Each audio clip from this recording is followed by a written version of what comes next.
Hey, everybody, welcome back to the Preacher Boys podcast. We are back for another episode. This one is a really exciting one. I'm sitting down with my good friend Ashley Easter from Courage 365, a nonprofit that helps survivors of abuse. And it's also a nonprofit that I am honored to be a board member of. And we're going to have a really great conversation about building healthy community. But first, I want to just cover a couple quick things that have been popping up surrounding the podcast and the show and just do a little bit of housekeeping here. First, I want to address the elephant in the room, or I should say the elephant and donkey in the room, because I know there's been some people who are not thrilled about the fact that there's been some episodes that are focused on the subject of politics. And look, I 100% understand that, and I understand why political discourse is not something everyone wants to experience. But I wanted to create those episodes because I think they're really helpful to people who are trying to navigate the intersection between, political discourse that can get really awful wherever you're having it, but particularly in the United States for most of the listeners, and religious trauma, because I think those two things have a lot of links. There's a lot of politicized teaching within religious environments like the IFB. And so my goal is not to convert people to any specific political party, but to encourage kind of really healthy dialogue. And so don't worry if you don't like political discourse in any form. You don't want to hear the words politics. I don't blame you. There's only a couple episodes in the tank that are going to be covering that. So we had a really great conversation with Dr. Laura Anderson that's available now. I have an upcoming interview with Dr. David Gushee that is going to be dropping in the next couple weeks, I believe March 10th. And then I have one with Scott M. Coley. So those are the next two that are going to be coming up regarding politics. And again, if you aren't a fan of those, I 100% understand it. I hear you. But I've had enough people express interest. I've had enough people privately reach out on these topics that I thought it'd be really relevant. So yeah, I'm going to keep doing them. So brave the storm, but it shouldn't be too many more before we're back in the swing of things normally. And you can set politics aside outside this show. So yeah, I think it'd be really great. And also too, I mean, the conversations I'm having regarding politics, deconstruction, like some of those are just conversations I really want to have. And, I create this show for those that are listening, but I also create it for myself. And as I'm growing and learning and developing and examining my own worldview and my own beliefs about things, to have access to talk to some of these authors and thought leaders and influencers and religious thinkers and political, critics, and it's been really fascinating for me. And, I always try to toe that balance and keep in mind that some people don't listen to the show for me at all, which is totally fine. But also I know there's some people who really enjoy seeing me kind of examine this stuff in real time over the last couple of years, now going into 4 years of the show. So anyway, yeah, I just want to address that. I know that not every single episode of the last almost 300 episodes of Preacher Boys is going to be for everybody. And I understand and acknowledge that, but also want to make sure that I'm covering everything that seems relevant or everything that, even I'm personally examining on my own journey of leaving a high control religious group. So that's that for the political themed episodes.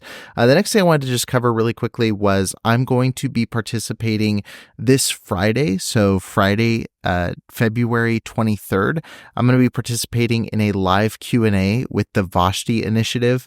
It's going to be moderated by Evan Jones, who is a big part of the organization over there. And it's going to be featuring me and my friend Kathy Durbin.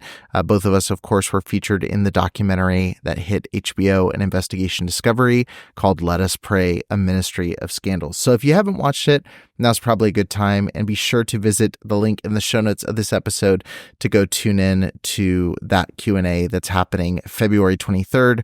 2024 with the Vashti Initiative. It's starting right at 5 Pacific Standard Time and 8 Eastern Time. So it's a really convenient time for anybody to be able to tune in. It's not too late, not too early, and hopefully we'll have a good turnout to that. So be sure to tune in to Let Us Pray, a survivor forum that's being hosted by the Vashti Initiative, February 23rd. 2024. And then lastly, before I get into today's topic with Ashley Easter, my special guest, I do want to address a case that I know many people have been following since it first dropped at the end of last year, and that was the arrest of Nick Corll. Nick was a former teacher, vice principal, and athletic director at Calvary Christian School in Banning, California, which is my alma mater, for those of you that don't know. And so I've obviously been following this case pretty closely. And he was arrested and charged at the end of last year, and he was finally sentenced February 15th. He took a plea deal last month, and I'll just read the article from Patch so you can kind of know exactly what's happening there. I'll link to it in the show notes of this episode, so if you want to read through it yourself. But it says, a former teacher at a Christian school in Banning who had inappropriate contact with a female student was sentenced Thursday to 3 months in jail and 3 years felony probation, as well as ordered to register as a sex offender. Nicholas Garrett Corll, 26, of Banning, pleaded guilty last month to attempted sexual intercourse with a minor and molestation of a child under 18 years old under a plea agreement with the Riverside County District Attorney's Office. In exchange for his admissions, prosecutors dropped a related felony charge. Superior Court Judge Jorge Hernandez certified the terms of the plea deal and imposed the sentence stipulated by the prosecution and defense. In addition to 3 months in custody, the judge ordered Corll to spend an additional 90 days in a sheriff's work release program, during which time he'll have to be gainfully employed or attend school. The plea bargain requires the defendant to register as a sex offender under Penal Code Section 290 as part of his probation, and the registration bars him from having any contact with a juvenile outside of his family. The terms specify that Corll cannot be, quote, within 100 yards of where minors congregate, including but not limited to schools, yards, parks, amusement parks, concerts, playgrounds, swimming pools, and arcades, end quote. He must also keep law enforcement informed of where he's residing. According to a Banning Police Department arrest warrant affidavit, Corll was on the faculty of Calvary Christian School in Banning. The declaration said that he was spotted with a 15-year-old girl whose identity was not disclosed in a storage room on the campus last September 12th. A witness saw the student on his lap face-to-face in a dark room while classes were underway, police said. The school is part of Mountain Avenue Baptist Church, which is next door. A church employee went to the police station that day and reported criminal acts against a child that occurred on church property, according to the affidavit. The ensuing investigation culminated in the defendant's arrest hours later at the Vista Serena condominium complex. Corll was dismissed from his position. He had no documented prior felony convictions in Riverside County. So anyway, that's the update on Nick there. It's really simple. I could have predicted really the outcome of this. I figured it would be 2 to 3 months in jail time, some probation. I honestly am very surprised he had to register as a sex offender, just given similar cases, but I'm glad that he did. Of course, I wish it was more time, but I'm glad that he actually was given some time and is forced to register as a sex offender. So I want to give that update for anybody who's been wondering. I know I get DMs about this case specifically fairly frequently, so I wanted to address that here on the show. Well, now let's get into today's topic. We're talking all about building healthy community. I'm sitting here with my good friend, Ashley Easter. She is the founder and director of Courage 365, a nonprofit committed to helping survivors of abuse, both from religious backgrounds and just any background in general. So they help victims of abuse in LGBTQ communities, in domestic violence situations. It's a really fantastic organization that I'm honored to be a part of as a board member, and really excited to be bringing these conversations with Ashley out to you every single month. I don't know which day I'll set as like the Courage 365 day, but at least once a month, you're going to be hearing a Q&A with Ashley and me just discussing some of these topics that are really pressing for survivors. Just really resource heavy, really helpful topics that are going to encourage some people who need it. And so, enjoy this conversation. Be sure to visit courage365.org to find out more about this incredible organization. But for now, let's get into my conversation with Ashley Easter. All right, everybody, welcome back to the Preacher Boys podcast. Ashley, welcome to the show. Hey, thank you. I'm so excited to be here. Yeah, I'm excited to talk about this one in particular because I know that building community is one of the hardest things when you leave, whether it's an abusive relationship, whether it's leaving a religious community, finding people that you can trust and finding people that understand kind of where you're at in your journey is really, really difficult. And so I think it's a good time to kind of talk about building that support structure around you. So, first and foremost, how does being part of a supportive community contribute to the healing journey of survivors? Mm. Well, I think evolutionarily speaking, humans have evolved to be in tribes. And whether you go all the way back before we had the humans of today, there was always these tribal communities, and it allowed people to feel safe. It allowed people to feel connection, and there were a lot of shared resources. Now, back in the day, it was, a lot of physically shared resources like food and water and berries and all the things that they had. But I think as humans, we really are hardwired to be in community of some sort. And so when I look at the importance and the benefits of community, I just see that we were usually harmed in a community sense, even if it was just by one person. There's often a community response that's often negative. And so for us to heal the wounds of what's happened in community, feeling safe community to kind of replace those memories and fulfill the loss of community that was taken away from us Hmm. during the abuse. I find that that's just a very important step in kind of having this ground level um, healing for ourselves. You mentioned safe community, and I know for especially people listening to my podcast, there's a lack of trust in yourself to identify what is a safe community. So, you know, I know there's a lot of different caveats and things to look out for, but if you could say like two or three things that you try to look for when determining the safety of a group, so you're not jumping from one toxic group to another. Right. So when you're in a toxic group, they continually try to get you to doubt yourself, to doubt your gut, to look at everybody else and what they're saying about what reality is instead of looking inside and seeing what you're feeling, what you're picking up and noticing what your body's reacting to. And so I would encourage people that you're not the same person today as you were when you're in that group. You no longer have to rely on other people to tell you what to think, do, and believe. You don't have to rely on other people to tell you their version of what safe or good community is, because sometimes that's warped, as we've seen in many faith communities.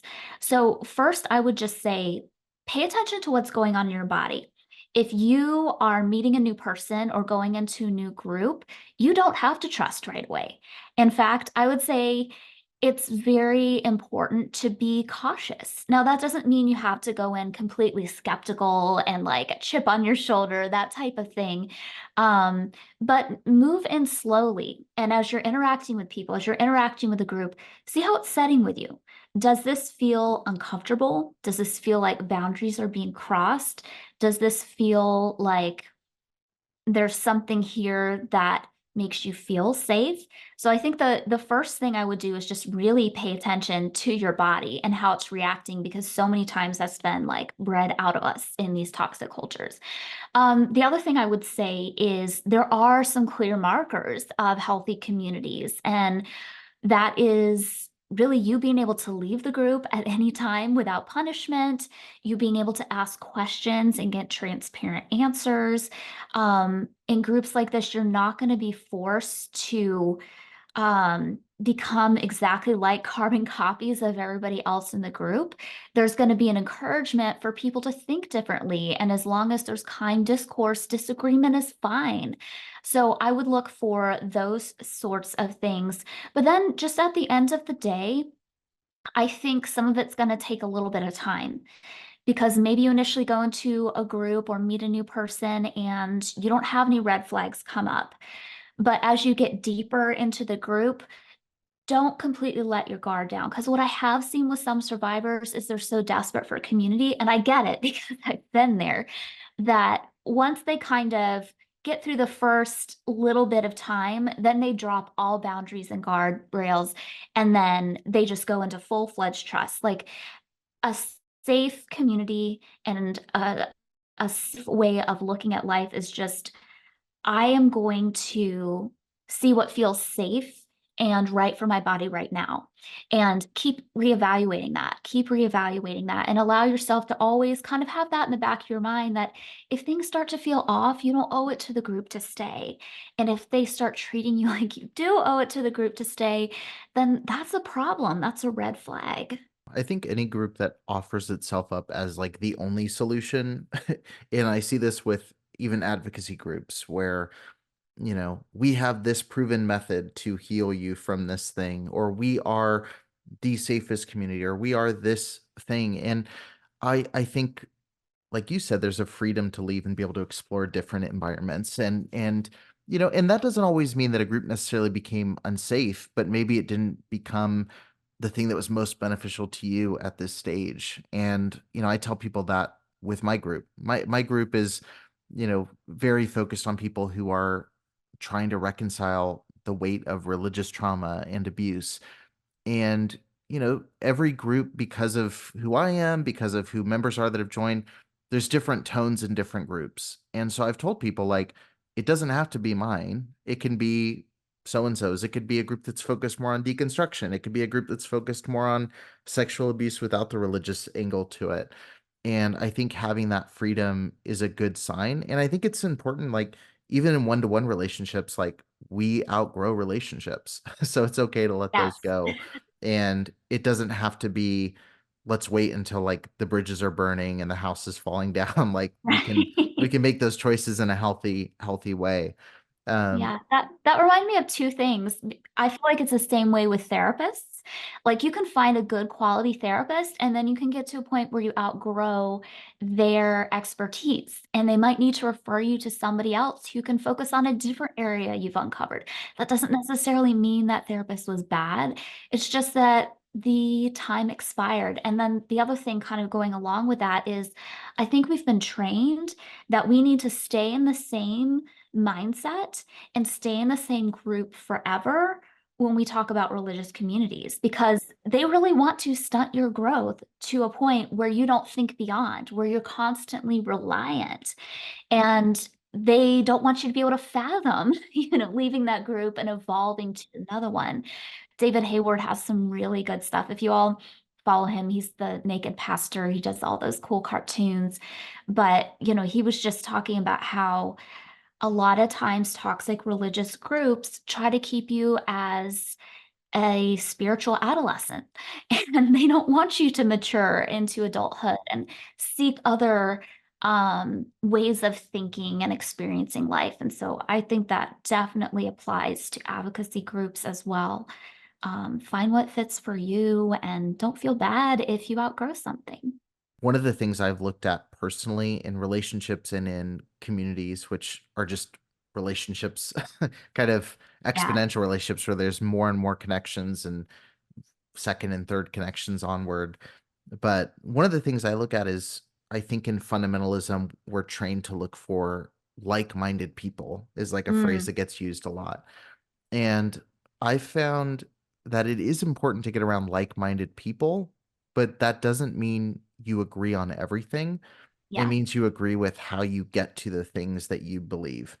And Mm, I think one of the keys to look at is, how do you go about, and some people, honestly, I know for a long time I didn't do this. A lot of people don't know how they come to the conclusions that they hold. They mm, don't look at how they receive information, process it, and apply what works for them. it's a And I good think if point. you can find like-minded people in the terms of, hey, we're trying to figure out some of life's biggest questions, whether that's healing, whether that's parenting, growth, religion, how do you go about parsing through that information? And if you can find people who are all kind of parsing through information the proper way and not just using an ideological stance as like a weapon against everybody, I think you're going Yeah. to find yourself in a lot healthier communities, and your relationships will last even when you're not necessarily in full agreement. Because if you're basing on full agreement, you're never going to last more than maybe a couple weeks or a couple months, or if you're lucky, a couple years in any specific relationship. That makes sense.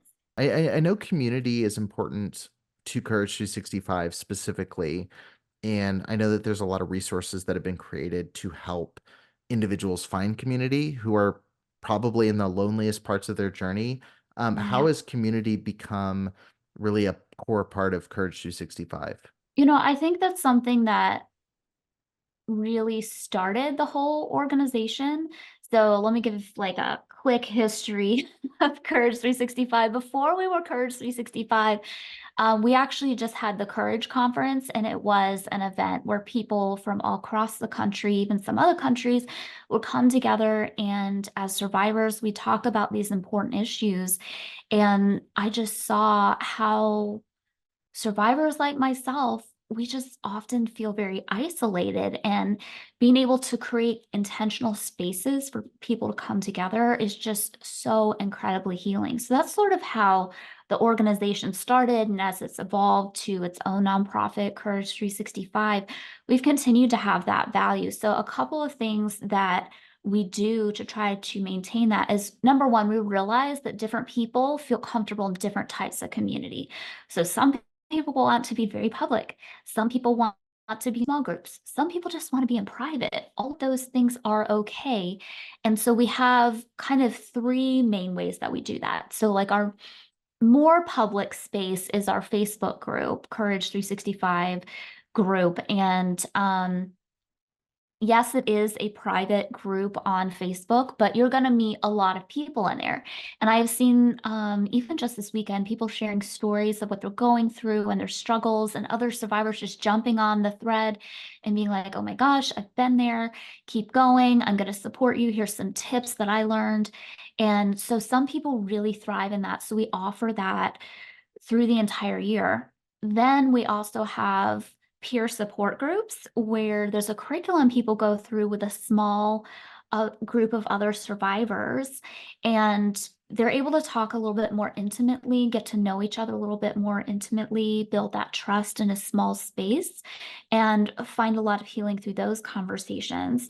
And then there's other people who are on our text message list, and every morning, Monday through Friday, we send an empowering text message. And I've had so many people reach out and say, like, this helps me remember that there's a community of survivors behind me. I have to go to court, and I know that when I got this text message, this represents a whole community supporting me. And so I do think that community can look different for different people, and we do our best to try to offer different types because everybody's at a different place, and we want to respect that. I know that there's the virtual community side, and then you Mhm. mentioned Courage started really with the one-on-one, Yeah. you know, physical kind of connection with people. Do you think that it's important to make time for like in-person community beyond virtual community? Do you think that one can supplement the other? Because, there's people listening who might be in a big city where there's lots of opportunity. There might be some that are living down the street from the church they used to go to, and it feels like the whole town goes there. Um, how do you recommend people go about finding in-person interactions with other people who are safe and not representative of some of the negative experience they may have had? Right. So that's going to be a nuanced answer. I know from my personal experience, there's really been two ways that I've found in-person community. One was talking about my story in a more public way. And when I did that, people reached out and they're like, oh my gosh, me too. And some could identify um, with things from my specific community I came from. Other people were from other faith backgrounds and communities, but they were like, I can really connect with this. And we started talking online, which then led to phone calls or Zooms, which then led to, hey, I'm traveling to your state for business. Do you want to meet up for coffee? Those kinds of things. So some of it was putting myself out there and being a little bit vulnerable, a lot vulnerable. The other way has just been through social media in general. I have followed certain people in the advocacy world or other survivors, and I've reached out to try to make personal connections online, which has then built into a more trusting relationship where we took the next step to meet in person. I think it's really hard for adults to find friends in any stage of life, even if abuse is not on the table. So I do think you have to be very intentional about finding people that you can meet in person. And I think a lot of that comes through taking that step and saying, hey, I'm going to send this person a Facebook message. And if we chat for a while and we hit it off, let's talk on the phone. I had so many phone calls like the first couple of years Mm. where I came out with my story. And it was just, I met my best friend that way. Um, so I do think in-person community is very valuable, but I also understand that there are some people who that just isn't safe, isn't possible for them at the time. And so I just want to like hold space for people who desire that, but it's not practical. And in those cases, I think the online community can be very powerful and supportive. Just to build on all that, and I'm somebody too who, my circle has dwindled down quite a bit in terms of like long time relationships, and I think that's a normal experience. Unfortunately, leaving kind of fundamentalist religious groups is Mhm. that, you know, you go the bridge too far and they feel that they can't be supportive, or they change the way that they behave towards you. One of the things that's been helpful to me has been finding relationships that are completely outside of that Mhm. context. Yeah. We talk about survivor communities, and I do think, we were just together in North Carolina with several other people who relate to each other's stories. I think Mhm. there's value in that, but there's also a lot of value in getting around people who don't have any of that context and who are just purely part of the, for lack of a better word, the normal world. Like the people that go, you went to what kind of church? Like the people that can kind of be your outside eyes. Yes. And, I have people that I talk to about religious trauma. I have people that I literally talk to about movies and I talk to about, mainly movies. That's pretty much what I talk about outside of religious trauma. And, I like that there's that separation there. I like that there's things that we go to locally where some people don't even know that I was in a documentary about religious abuse. Like, and I Mhm. like that anonymity. So finding people who maybe don't have the same issues or problems or past trauma, just because it gives you a little bit of time to breathe and not have to be in that mode all the time. And I know it's funny for me to say, and probably funny for someone like you to say who talks about this all the time, but having that reprieve, I think, is really important too. Yeah, no, that's a really good point, and it reminds me of two things. One is, um, I was homeschooled. I grew up in a very cult-like environment, and there were so many pop culture references that I did not understand. Literally, there was somebody who wrote a reply to me on Twitter a few years back, and I was like, "Is that from Leviticus?" And they were like, "No, it's Lord of the Rings." And I was like, "I don't know. I wasn't allowed to watch that." And so meeting people kind of outside of your experience allows you to kind of be introduced to other areas of the world. And if you have a safe, supportive friend who maybe you laugh and joke about that together, but they're Right. not like laughing at you, they're laughing with you. Like it's an opportunity to learn fun things. Mhm. When I got out, I learned about Taylor Swift, and now one of my best friends, we're like Swifties together, and we like talk about that all the time. And um, that kind of brings me to my other point where you have another interest, Eric, which is movies. I think a lot of people who come out of church environments that were very toxic, a lot of times they don't have hobbies because their hobby was door Right. knocking, their hobby was witnessing, their hobby was Yeah. whatever. And then there's a lot of time focused on healing trauma. And I think just from a self-care perspective, trying to find something else in your life that interests you. Mm. And then, like you were talking about, Eric, trying to find other people who have that same Yep. interest. That's just that's just a lot of relief, a lot of fun, and I don't know, it's very fulfilling. The pursuit of figuring out what you like is cool. Yeah. That's putting yourself out there, is like, I'm trying new things, I'm getting out into new Mm, spaces, like, yeah. figuring out that stuff. And again, you can find whole new communities linked Mhm. into like something that isn't, eternal salvation related. It's not high stakes. It's like, Yeah. for some, that's literally like, oh, I'm doing, I, I, this is not for me, but for people that do, Right. like, hey, we're gonna go get together and play a role playing game together, and we love board games. Like, Mhm. I hate board games. That's not how you're gonna connect with me. But there's people that are gonna connect through that. There's people that are gonna connect Yeah. through, again, film groups, discussion groups. There's people that through book clubs, like there's lots of different paths. I mean, maybe pick a book club that's not going to pick triggering books, but there's lots of different things out there that are really Yeah. cool. And also like what I've noticed too through movies is like just documenting what I'm watching sometimes Mm, brings people into conversation. Dominic Benninger, messaged me about yeah. different things. Like it's easy ways to kind of have low stakes conversations with other Yes. people.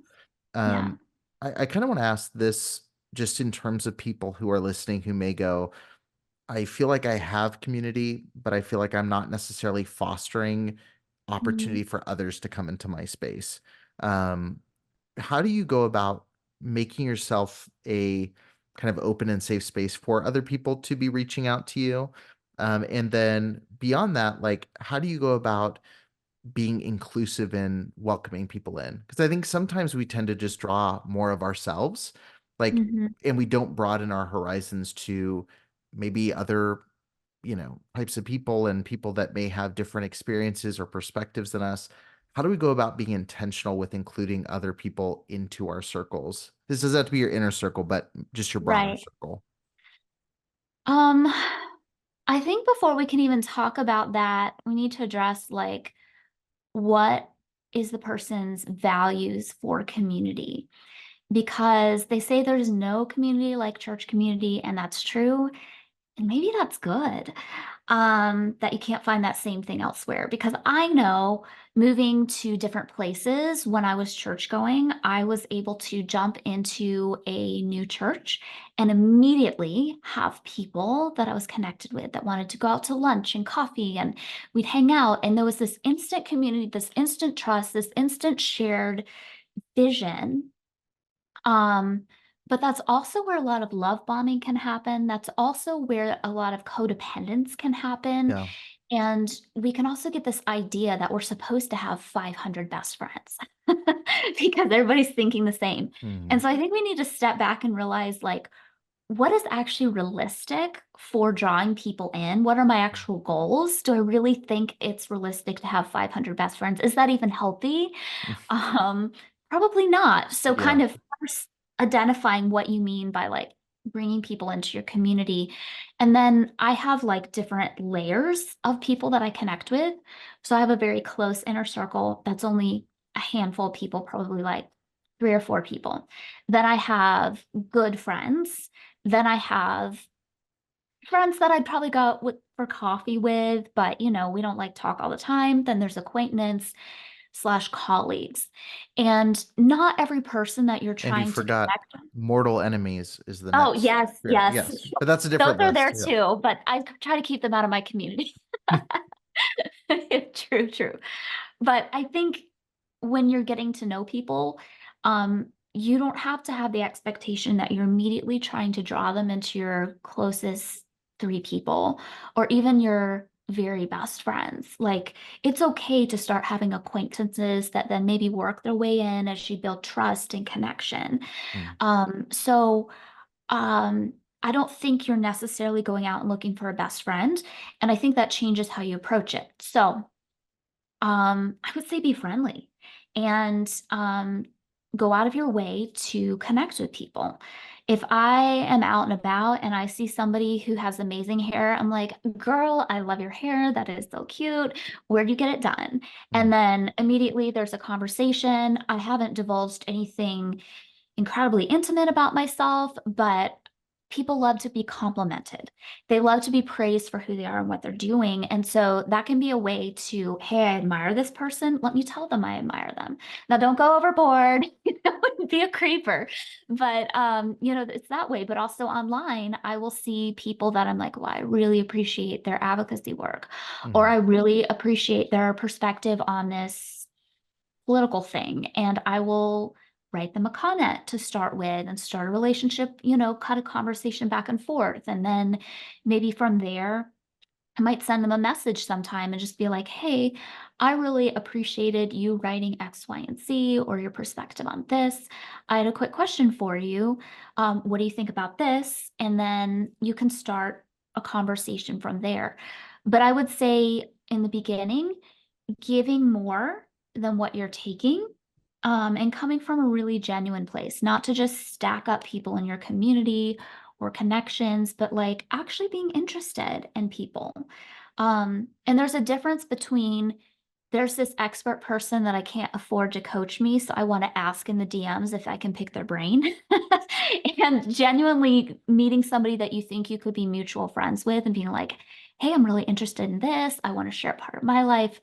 Um, so I think a lot of it's kind of like getting to know someone on a date. You start at this, kind of friend acquaintance level, you start asking more and more questions, and each step of the way, you're paying attention to like, are they trustworthy? Do they seem honest? Are they mutually reciprocating? Those types of things. But I really think most of the time you got to make the first move. You got to be the one to reach out, and maybe you'll be lucky and somebody will reach out to you. But if you want to have community, a lot of times you have to be kind of a go-getter and just Yeah. reach out to other people. Say, hey, you're cool. Right. No, I love the idea of Mhm. layers. 'Cause that's kind of how I've structured things. I really struggle with that for a long time. I would say up till maybe, I think the podcast honestly forced me to do it because I was instantly having a lot of people, which is good, but I had a lot of people reaching out that were like, because they're listening to me every week, we're like, we're BFFs. And it was like, Right.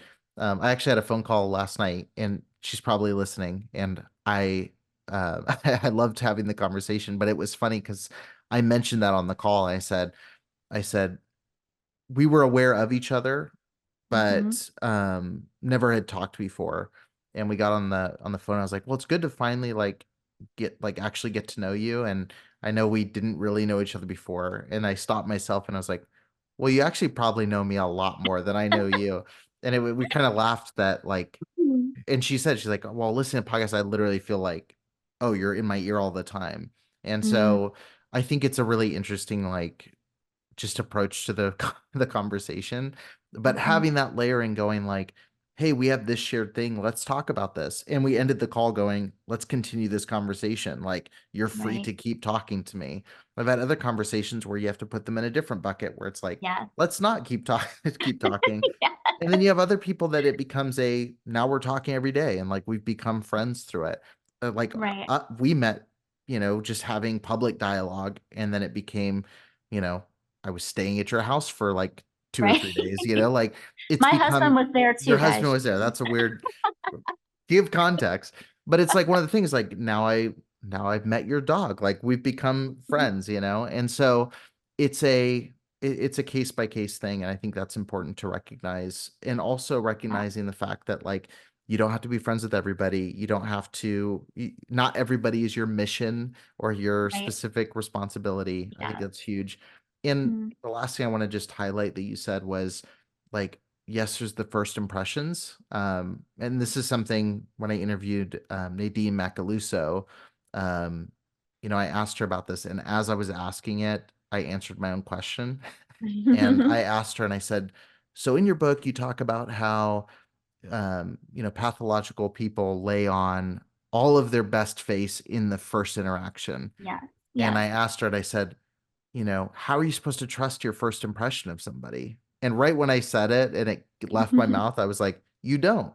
You have Mhm. multiple impressions and you get to know somebody. And she answered that, trust is earned. And I think that's really important. I think that's at the heart of all of this is like finding safety by earning the trust, having people earn trust with you, and Mhm. just allowing new information to influence your decisions moving forward. And I think if people do that and are not rushing, I think they're going to build some really healthy community. I agree with that. That is so true. Um, One thing that you said that really resonated with me because I also have people reach out and they tend to think that we're like best friends, even though I've maybe just had a few comments with them because I have a lot of things that I've written, a lot of videos that I've done, those kinds of things. And so I really appreciate you talking about it from the perspective of, they know a lot about us, a lot more about us than we may about them. But I think on the flip side, it's important to talk to people. And I can, even fall into this myself. There are people that I see as influencers, and I um, devour anything that they put out. And so I feel like we're best friends. Um, but I have to check myself and remind myself that I see what they have curated, I see what they have put out publicly. And even if what they have put out publicly is a true representation of themselves, knowledge does not equal um, closeness. So just because you know a lot about somebody does not mean that you two are friends or that the other person is going to be ready to open up to you as quickly as you would want to open up to them. And so even approaching relationships like that with not going overboard and acting like your BFFs before real tangible trust has been built, versus you just having a lot of knowledge and you personally trust them. It needs to be a mutual thing, before it can be a true quality relationship. Right. Yeah. I think that's where those phone calls and conversations come in. Like, and that's where I Mhm. think that's where that really that connection happens. Like I said, the Yeah, person that I was just talking about, like we hopped on the phone, was we were gonna talk for like 5 minutes. We ended up talking for like an hour and a half. And like I said, it led to extended conversation and here's more talking points and like stay in touch right. on this thing. And like, I'm glad that we had the call and I'm glad that I have a new friend who, where we can talk through that stuff. Mhm. But I think it's because immediately getting on that conversation, it's like, let's get to actually know each other and not what do Yes. we think we know about each other, from mutuals or Mhm. from past, seeing on social media, which is not a reliable narrator. And Right, so right. I think that's huge. As we kind of wrap up this conversation, you mentioned a couple resources. If you had to pick one resource for people to get plugged into community, what would you Mm, recommend them do? I would say that our Courage 365 Facebook group is really great because you're able to meet so many different people, and we have like our events and live Q&As and different trainings in there. But then in that space we also let you know about other community opportunities like our courage clubs and text message lists. But I think it's a really great entry point to join the Facebook group. And I would encourage you, if you're looking for a community, to make a post in there. I've had some people come into the group and they're like, I didn't meet anybody. And I understand that we all want to be seen, but in the Facebook world, it's just these little avatars. So if you want to be seen, if you want feedback, maybe post a question or post a thought. And my experience of the group as people are very loving and engaging. And I think that can be a great way to let people know that you're there and you want to connect. And so that's where I would go. And that's how I would approach the group. So you actually can start meeting people. Well, I have links to all of that in the show notes. Again, none of these are one size fits all solutions, but I think the group is a good place to start because it's a low barrier to entry. It's low stakes. You can literally just go in there and watch for a little bit and see other people interact. I think that's huge. But thank you so much for joining me in this conversation, and I'll see you next month for our next one.